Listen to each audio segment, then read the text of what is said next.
حضور پاک صلی اللہ علیہ وآلہ وسلم کی محبت۔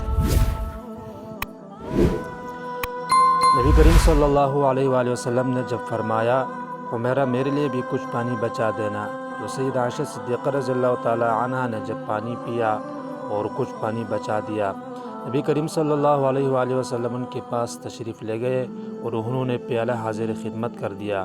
حدیث پاک میں آیا ہے کہ جب نبی کریم صلی اللہ علیہ وآلہ وسلم نے جب وہ پیالہ ہاتھ میں لیا اور آپ صلی اللہ علیہ وآلہ وسلم پانی پینے لگے تو آپ رک گئے اور سیدہ عائشہ صدیقہ رضی اللہ تعالی عنہ سے پوچھا حمیرہ تو نے کہاں سے لب لگا کر پانی پیا تھا، کس جگہ سے منہ لگا کر پانی پیا تھا؟ انہوں نے نشاندہی کی کہ یہاں سے منہ لگا کر پانی پیا تھا۔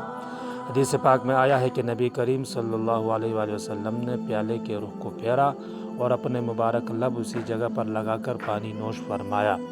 اب سوچے کہ رحمت للعالمین تو آپ صلی اللہ علیہ وآلہ وسلم کی ذات مبارکہ ہے، آپ سید الاولین والآخرین ہیں، اس کے باوجود آپ صلی اللہ علیہ وسلم نے اپنے اہلیہ کا بچا ہوا پانی پیا۔ ہونا تو یہ چاہیے تھا کہ آپ صلی اللہ علیہ وآلہ وسلم کا بچا ہوا پانی وہ پیتے، مگر یہ سب محبت کی وجہ سے تھا۔ دوستو مزید اسلامک ویڈیوز کے لیے ہمارے چینل کو سبسکرائب کریں اور بیل آئیکن کو ضرور پریس کریں۔ شکریہ۔